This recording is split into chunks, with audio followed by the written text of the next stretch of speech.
time is literally gonna be running out for Tribbie, and if version 4.0 continues a trend in which they keep on pushing out those single target environments, the first batch of DPS in version 4 is gonna be based on skill points. I can see it going up, like to like tiers. I can see a world in which Spargo swaps with Tribbie. Hey guys, welcome back. So this is going to be the latest war list with Prydwen.gg featuring the inclusion of Dahlia as well as any of the changelogs that's gonna be happening. So I'm gonna be taking a look over here. Also, I'm getting a little bit too distracted by as I was saying, let's just take a look into the actual tier list right here, right now, right? Okay, wait, chat, what was the changelog, by the way? Is it Memory of Chaos? I'm guessing it is, right? Because MOC literally just refreshed. Oh, all tier lists. All massive tier list update. All of them. More. Alright, let's see. Okay. Okay, so our tier zeros looks to be relatively fixed-ish, kind of. Yeah, it looks relatively fixed. Oh, they killed Archer, guys. Oh, wait, they killed Archer? No way! The return of the girlfriend. The return of Firefly. Oh my god, Archer went down? Oh, that crazy, chat. Okay, wait, let's just look at tier 0 and tier 0. Alright. Okay, so this is the current list that we have as of right now. In tier 0, nobody really got promoted, but we have quite a couple of demotions, right? So Archer is down to tier 0.5. Firefly actually got promoted from the slums of mid. She is no longer mid. She is actually going into the tier 0.5 category. Granted, it is with a watch list. I just have one question though. I think at this point, right, like legit, what does this partner tag even mean? Because every single fucking unit in this game at this point has a partner tag. Like, if you want to play them to the highest efficiency, like, why the hell does Fire not have a partner tag with Cyrene? You know what I'm saying? Why the hell does Casual not have a partner tag with Hyacinth? Right? Like, why does this not have, like, everybody at this point should basically just have a partner tag. Like, unless they define what partner tag actually separates in terms of a difference, I think it just doesn't really do anything, right? Okay, like, name me one guy that doesn't have a partner tag, like a main DPS. Like, one main DPS that doesn't need a partner tag. Nexa, you're wrong. Bro, Nexa is a literally night and day with or without Cyrene, with or without Cyrene, and I guess to a certain extent with or without Sunday if you run on Sustainers, or you run on RMZ. Like, what are you gonna do? Bronya? Are you gonna run Bronya with Nexa? Are you gonna run Bronya over Cyrene and Cyrene? Okay, my day maybe, but he still really wants Cyrene though. If you get Cyrene with the tip as well as the what's the last guy, Hyacinth, I guess it's a little bit more flexible for like tip and Hyacinth, right? Oh no, tip and Cyrene, because you can do the RMC Cyrene or like whatever it's gonna be to duplicate the cost layer. I am the biggest Nexa defender, but bro is not real without either. Okay, you know what? I'll just leave you guys to discuss this in the comments. I personally think at this point, partner tag and HSR just doesn't really serve any purpose. So that's gonna be that for the thingy. Tier 0.5 is gonna be into... Frankly speaking, I'm quite surprised Saber is still here. Considering that, if you think about it, she hasn't really... Okay, not to say that Saber is ass, but like, she hasn't really gotten any other supports that works well with her, or like is an upgrade to a team that she has been using since day one with Sunday, Babin, and Huehue. Like, she has been running Sunday, Babin, Huehue since like forever, and she has never gotten a single upgrade. And then to say that she is on like the same tier as like somebody that literally just got a dedicated support, somebody that cooks the entirety of like this entire world, a glare of, I think that's a little bit too generous. So I think Saber probably should be going down by like at least half a tier in my personal opinion. For our sub-DPS support category, I think it's okay. Yeah, it is. Okay, back in my days, I probably wouldn't have given Evernight in the same category here. But then again, I feel like E0 final is just a bum. Unless you're going to be able to get his E2 to really compete with E0 Casuals and even as an E0 DOT. So I think I'll give a little bit more of a leeway.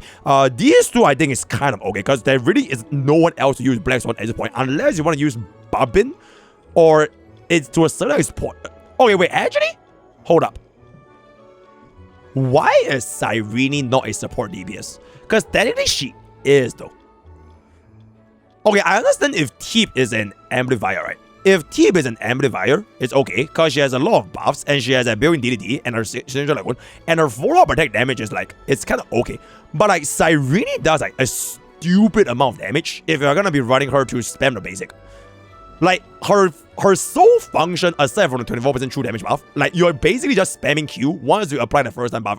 And like, for all those other teams, like, for example, for your Hyacinths, for DOT, for your, like, the units in which you can run Cyrene in, she can kind of be, like, low-key a sub-DPS. Because like, a lot of time when I'm missing damage, I just give Cyrene like a proper crit DPS build. She's gonna pop off, right? So, if a Black Swan can be a support DPS and not constant amplifier because she has like defense down and respect or like a vulnerability, I think we can kind of just give her like another bit of a leeway, right? So that's gonna be that. For amplifier, I don't think there is too big of a. Now, actually, not scratch that. I would bring up Dahlia only on the condition that I see more future with Super Break. So Dahlia's initial ranking right now is 0.5, 0.5, 0.5. I think that's pretty fair, because right now we don't really have a dedicated shield buff for Break. Next MOC, we're not really even getting a full-on Break shield. It is like skill point shield, right? The next MOC debuff, which is the Breach Nest, it is skill points. The enemy, which is Evil Firefly, right? The Calamity boss, that one is more for Break, but you can also run crit DPS. So it isn't really a full-on dedicated Break patch for all these end content, except for, I would say, Apocalyptic Shadows and Pure Features. I think these two are pretty okay, and the Sunday boss. But this is not Anomaly Arbitration, right? This is not Anomaly Arbitration tier list. So I actually, now thinking about it, where is our Anomaly Arbitration tier list? I think Prydwen should overwork a little bit and cook up a 4th column for Anomaly Arbitration. I think that would be pretty interesting. But that being said, if version 4.0, if they introduce more of these mechanics that can make Break even better, or at least keep up with like the new archetypes, I think she can be up there. Because I don't really see a world in which Super Break goes back to tier 0 again. Very, very hard. Because I think Super Break is a little bit like DOT, unless they make a version 4 Super Break DPS.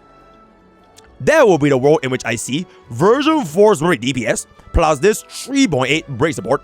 They will have the same function as Hyacinths, which is the version 3 DOT, with the version 3 DOT like Kafka as well as Cyrene, right? So right now, as of where it stands, our DPS ceiling is being held back by Firefly, Boothill, as well as Rappa, right? So if version 4 gets us a proper break DPS, which can also be made use of with Dahlia, then I think they can go up, right? But until that day happens, I think it's going to be a little bit chill. So that's going to be there for my initial thoughts on Dahlia. I'll explain a little bit more for like the other portions going in the future. Okay, for tier 0, right? Date S though. Date S, Sunday can just go down. Because every single role in which I can think of running Sunday in, Cyrene can just do Bro's job, but just better. Straight up, right? In every sense of the word, I can literally see a potential argument for Car to be better than Sunday in for some niche situations. Like if you're gonna be running Sustain or something like that, I can see more value with Car, right? But in this age, if you would ask me to like choose a unit specifically for those teams that we're gonna be running, aside from I guess Saber, I think Saber is really like the only one left. I think Sunday being tier 0 is a little bit too generous at. Okay, and also for E0 Tribbie. E0 Tribbie. This is Memory of Chaos, right?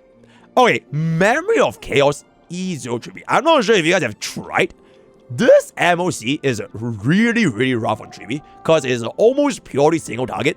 And the damage amplification, especially without the E1, even with E1, it is just not enough. I have literally got, I'm not sure when the video is going to come out. We tried our Wife 0 cycle, where I did it with E1 Tribbie against RMC, running Feixiao, right? I got it with the RMC run, the first time, or was it the second time, against Sam Firefly, and the first time when I saw Hule. That was with RMC. Alright, so at this point in time, it's like, There's this meme about this bunny. Wait, time is running out meme. Yeah, like we can get this meme for, right? Time is literally gonna be running out for Tribbie, and if version 4.0 continues the trend in which they keep on pushing out those single target environments. So that's pretty much it. RMC completely fine. Ceredra with fine on, especially with E2. I think it's completely fine. Cyrene, absolutely. Bronya, I think she's a little bit homeless, personally speaking. I think Cypher and Bobbin is still being here is fine. Ranmei here is okay, considering she's a free unit.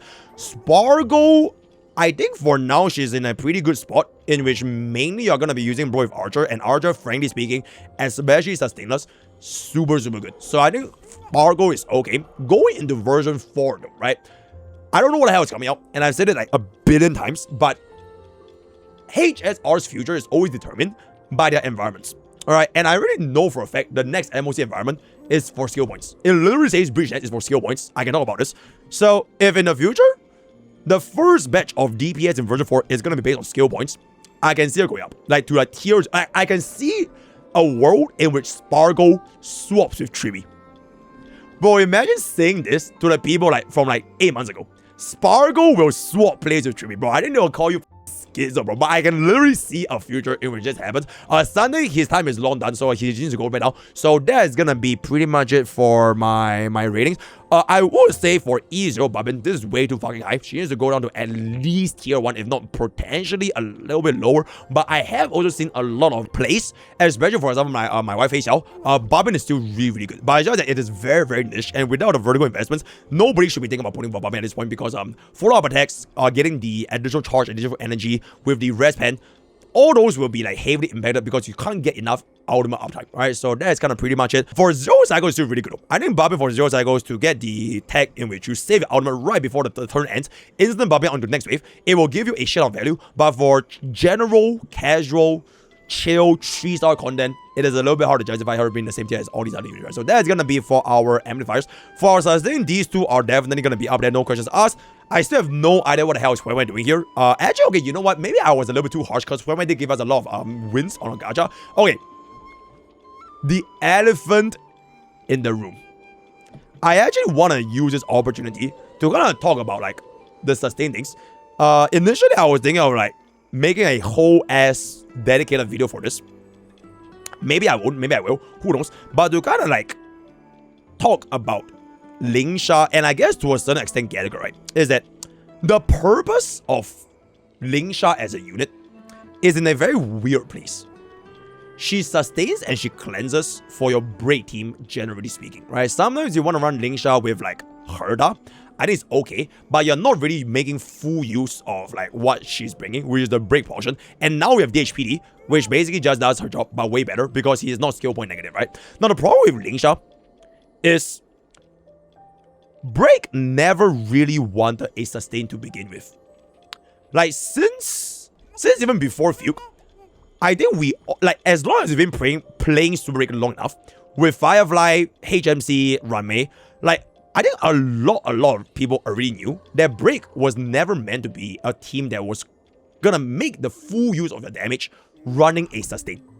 Because fundamentally, this is the only team in the game in which you can clear at the most amount of convert sustainers almost every single time, right? Because Break is the only one in which you can run like almost exclusively defensive main stats for your supports. You have your delay, and you have your toughness bar, breaking them as fast as possible, in which the enemies basically can't move. And then Ranmei's Thanatopium Rebloom has the additional delay for you to stay in that broken state for as long as possible, right? So for all these mechanics, if you want to make Break a team with a sustain, you are gonna either remove, at this point, Fuke, HMC, or Ranmei. Because Dahlia is basically always gonna be there, right? So whichever one of these you're gonna remove, it is gonna make your clear much slower because you don't break as fast, because you either lose winner's break efficiency or you either lose toughness bar damage. For Lingsha, maybe toughness bar damage is still okay, except that Gallagher literally just deal way more toughness bar damage than Lingsha, which is quite interesting. So she's in a very weird spot in which she doesn't technically keep your team alive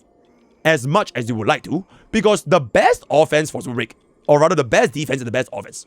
So if you can clear a stage sustainers with Super Break, you will find there to be very, very low value running Lingsha in the team, because you are actively making it harder to sustain by running a sustain. Right? Adding Lingsha means you are going to break slower and you have less damage amplification during the time in which you're breaking. But if you don't run Lingsha as a sustain and you kill them faster, it is a phenomenon that is like almost exclusive to Super Break. Because you could say that other teams, they don't need to run a sustain as well, right? Technically speaking, right? Because this sustainers versus sustain is always like very iffy, especially for the casuals, because you don't want to run sustainers, right? But for Break, it is especially much so, because for every other team there's not Break, if you were to run a sustainers versus a sustain, the difficulty is a lot higher, right? Like respectively, the Eagle 4-piece, the crit, the speed tuning, the vomit, it is a lot more difficult because you don't have tools to break them. You don't have tools to make them deal lesser damage to you. And also, generally speaking, you can see that a lot of these other supports, they are running like offensive main stats, right? Crit damage body, attack body, right? Okay, some of these are like HP, but for your break teams, almost all of them can run defensive. So because of this, you wouldn't feel as big of a difference between sustain and sustainers for other teams. Whereas for break, if you were to run a gap between sustain and sustainers, it is often very, very big. You can just take a look at all of our past data from like all the endgame content. Every single fast clears for any break team is only sustainers. And then if you were to run a sustain, the cycle goes up by like drastically, right? So that's my 2 cents on this. And for all those reasons, I think she can go down to like tier 1.5. Or even tier 1. Okay, 1.5 is a little bit fierce for the casuals. At least tier 1. I think she legitimately serves no fucking purpose. The sustain should just be Runmei. Right? Runmei sustain, HMC sustain. Right? Yao say is a meme last time, but it literally is a sustain. Right? She has the ability to delay the enemy, and she has the ability to keep the enemy broken a lot faster. It literally helps you keep your team alive. Right? So she can go down. Aventurine, chillin', Gallagher, I think he is still fine, especially for the early game. So I don't want to do Hue. I have no comments. So that's gonna be my thoughts on the tier 0 as well as tier 0.5. So let's go back down into meta characters.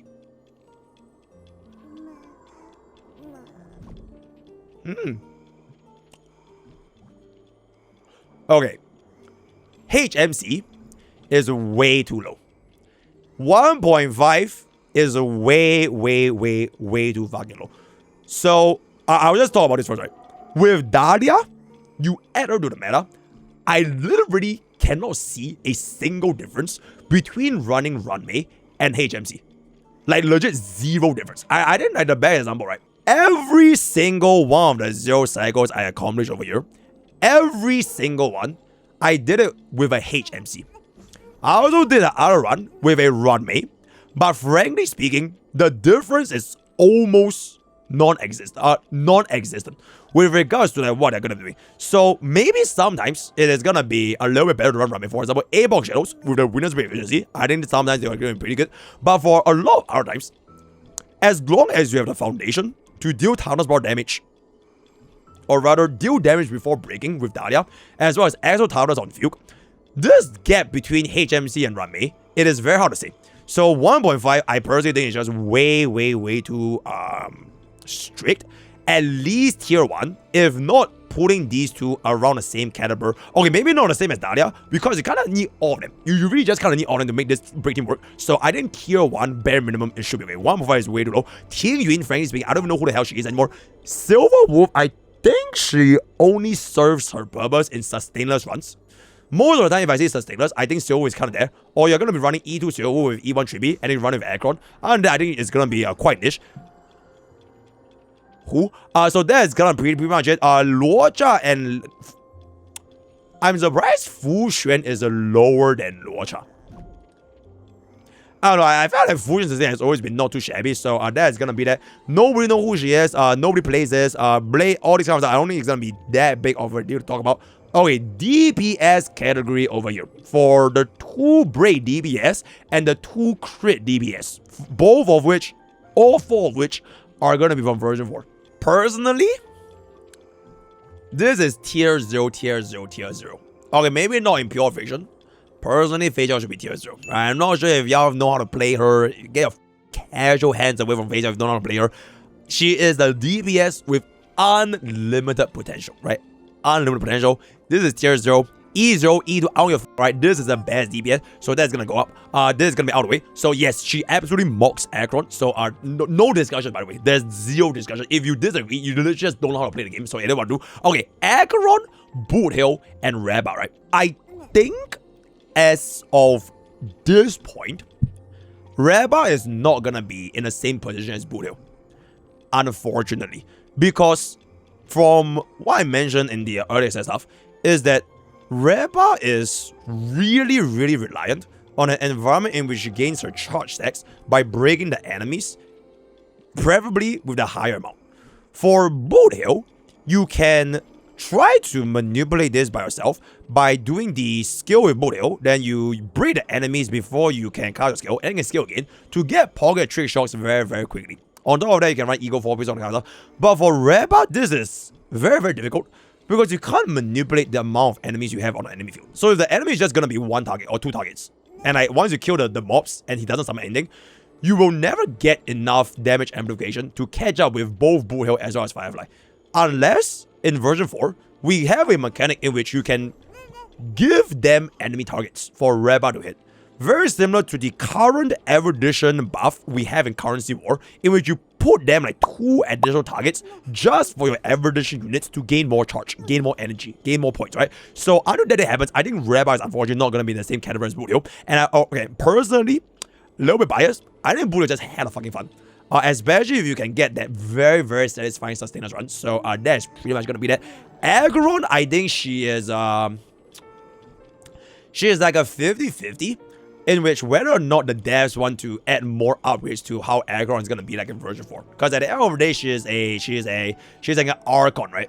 She's like Raiden Shogun. Oh wait, Raiden Shogun is cooking Genshin, right? Okay, but whatever it's gonna be, it depends if like we get more vertical slots into Aggron. So right now she's basically running either Silver Wolf, either Tribbie with the car, and then you run a sustain, right? And then if you want to run Xiao, sure. So maybe if we get another unit that can replace one of those slots, maybe Aggron goes up higher, but at that point, it's just kind of up for the discussion, right? Feixiao is number 1, so that's going to be that. So that is pretty much our tier 1 units. 1.5. I think Jingliu is like really hard to use. Not gonna lie, because like you really, not even like just you want to keep her outside from her spectral transmigration, which is like the 4 stacks. You want her to get max stacks almost every single time, because if you don't have max stacks, you don't get the defense ignore. And she loses a lot of damage. And then on top of that, you can't run her with Cyrene, right? You can't run her with like the meta HP supports aside from E1 Tribbie. And the only other bomb you're going to be running her with is Sunday. So it's going to be Sunday highest in Tribbie. And then this team's amplification unfortunately just falls like very hard compared to others, right? You have your Dahlia with these butter bitches, you have your car with these, and these are just gonna be like the flavor of the month. So it's very hard to justify like making her like that high of a caliber. So that's gonna be that. Same thing for Blade, but it's just a little bit better. So Yunli is just kind of see her mood, right? Yunli just if she gets a good unit and she gets a good matchup, she's gonna be able to pop off. So that's pretty much gonna be that. Okay. Before we move on to the next category, because all these I don't really think we care about it too much. Mose can go up, by the way. Because for both Mose, Topaz, okay, and I guess March 7th, these are realistically just for one team. You're 4 up by that team, right? You are never, ever gonna use them in any other team outside from 4 up attacks. Like, who the hell is gonna be running Topaz on a debuff team? Nobody, right? So, in the vacuum of exclusively talking about 4 up attack units, I think Mose bare minimum should go up over here. If not potentially even in the same caliber as Jade, because I think Mose, at least in like sustainers runs, he does like so much value for my wife over here, right? And okay, assuming you run sustain. If you do want to run a sustain, then go f yourself, right? So yeah, this one can go up. Other than that, I think these few are gonna be pretty okay. And all these units are gonna be yep, they're all homeless, right? So all the homeless ones, we're not gonna talk about it. So that's gonna be that for our Memory of Chaos update. Pure Fiction.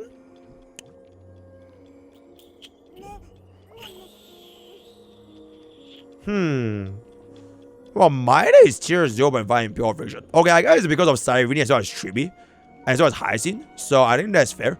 D Herda actually went down. Oh, I did not expect it. D Herda went down to tier 0.5. Damn. Anexa is still sub-DPS. Wait, how the hell is D Herda in the same tier as Anexa in Pure Fiction? That is pretty crazy. That's pretty crazy. Dahlia is just gonna be fresh, so we don't really have too much to talk about over here.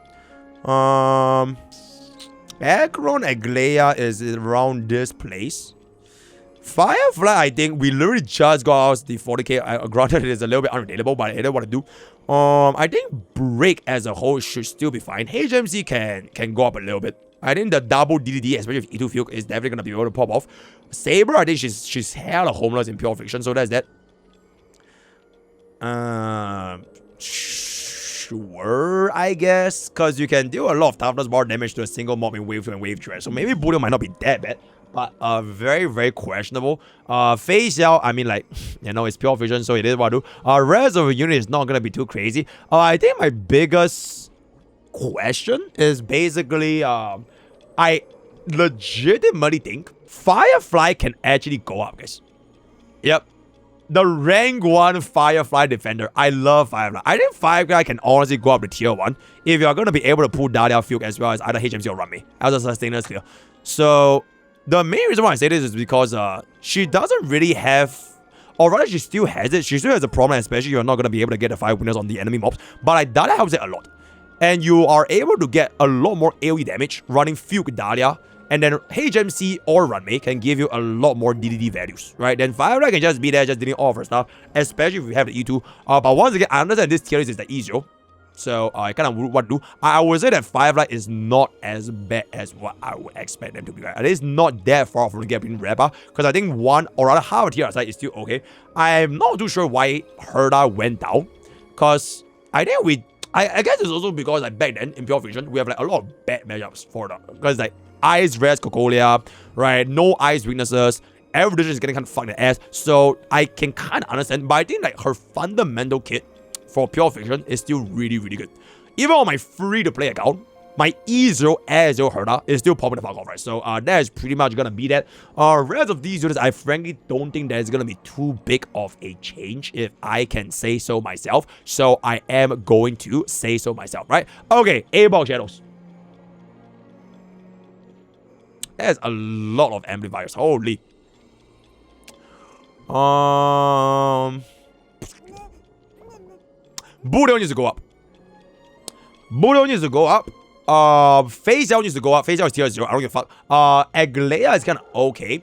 Herda depends on the environment. Phyton, this okay, these 4 are pretty okay. It's just that Feixiao needs to go up and Boothill needs to go up in the same tier as Firefly. Rappa being tier 1 is okay. Fuke HMC in the same tier is also pretty okay. Okay, this is just conservative rating, so it's fine.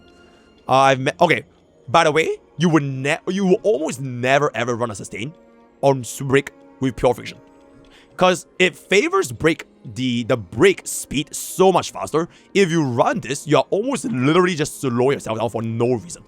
Alright, so getting a run on HMC here almost exclusively makes them users. Maybe in Pure Fiction, when the bosses or like the enemies move very fast, I maybe can run a little bit of sustain, and ammo just depends on the environment. But for APOC, it's like almost every single APOC on like break, they are just all sustainers, right? So these two can kind of just go down for APOC over there, because you will never really run them outside from the break team, right? Maybe get it for some casuals and new players, and Lingsha is just like, I don't know, D Herda, but you have DHPD, so like, I don't see any reason why you would even run her. So that is sort of pretty much it. The rest of the stuff over here, I don't really think there's too big of an air. Homeless. Yeah, so that is pretty much it for our overall tier list. Let's take a look at our changelogs to see if how we are gonna be doing, right? There we go. The warlocks, the war chamber. This time, we're updating Pure Fiction based on the latest performance, as well as Dahlia to the tier list. Adjusting the break archetype based on the power boost. For a while now, the break type has been suffering for those who come after, which is gonna be getting the proper support with the Dahlia, right? Upgrade for everyone. Really, really good. Significant enough that we are reassessing and moving all main break damage dealers, so everyone is getting buffed. Exceptional. We are confident the meta relevance is guaranteed to improve with Dahlia's increase, but as always, still ranking them, we will have more data. All damage dealers going up will also gain a power deck. So basically, everyone hits HSR. Exceptional, as their boost is entirely dependent on Dahlia. And of course, more break characters than those listed. However, those characters are far too niche. So I'm guessing like Himiko, right? Super Phyton, Super Argenti, Super all the kind of stuff. So that's gonna be that. To avoid incorrect moves, we'll be watching converters like this and make any headway for the results. Ranmei versus Dahlia.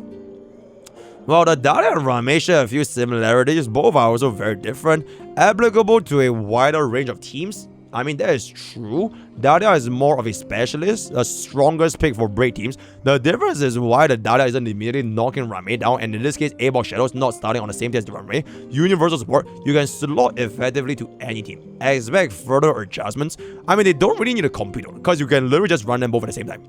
So just kill Lingsha and you should be A-okay. I think all these things are pretty fair. For this particular sentiment, which is, by the way, the meta relevance of all these characters is guaranteed to improve with Dahlia's release. I think this is completely fair, but it is always like a competition not between break DPS, right? Like the break team has never been just competing with whether or not your break is going to be better than that break, right? It is more so as the environment as a whole for every single team HSR, which is what determines your tier list, right? So although they improve for now, but as we are going to be getting version 4, if they just cook up the same recipe all over again, right? Whether is it Remembrance, whether is it like Elation or whatever faction is going to be, can Break keep up with Dahlia will be the most important question. So if they do want to make it to the point where they giga shield or nerf a specific archetype and you can't really see a home running a Break team even with Dahlia, then I don't think they can maintain like tier 0.5 anymore. Right, even with Dahlia, it's a little bit like, okay, let's say Jingyuan, right? Like Jingyuan, he keeps getting buffs over and there, and right, you get Sunday, right? He goes up a little bit, but after a while, Jingyuan still went down anyways, because it's not really like Sunday, but like Jingyuan as a unit, break teams, all these break DPS as a unit, you need to scale upwards, right? You can't just stay in version 2 for like the next 2 years, right? So, for example, if next time a version 4 break comes out, like I mentioned just at the start of the video, then I can see them all just being homeless again, right? So that's just my 2 cents. Let's just move on a little bit downwards. Okay, pure vision changes. My Day, W Cyrene, very, very good. D Herda. Oh, consistent domination regardless of buffs. Currently, D Herda is not living up to the Mendo. Oh no. Oh no. No more yay. She is done. She is done. Agalea went up by half a deer. Okay. That is really, really good. Better from Cyrene. More of a permanent one. Blade and Saber. But who is Saber, bro? You know what I'm saying? Jade also went down. Oh my god. With her dying, Jade is also power creep. I can't believe Prydwen typed out power creep. Power creep giving other characters more to dish out AoE damage. Jade doesn't have the impact anymore. Okay, so she's fucking useless. Fantastic. Spargo and Dingyuan, who are they? You know who are they? So if they want to do that, is gonna be our general placements, and then this one was like way long ago. So I think with that we have pretty much come into the end of our massive. This changes everything. The final version 3 update. Last call. Final version 3 update in Prydwen with all 3 endgame content, especially with the inclusion of Dahlia. Let me know what you guys think in the comments down below. Word of the day is gonna be, who do you think is the winner of this tier list, by the way? Just a quick little question. Who do y'all think is the ultimate winner of this tier list? I will tell you guys the answer right now. And the answer is, the winner is Expedition 33. So join Discord, join use code Pokke for 10% game yourselves all the best for guys. We'll see you guys at that. Expedition 33.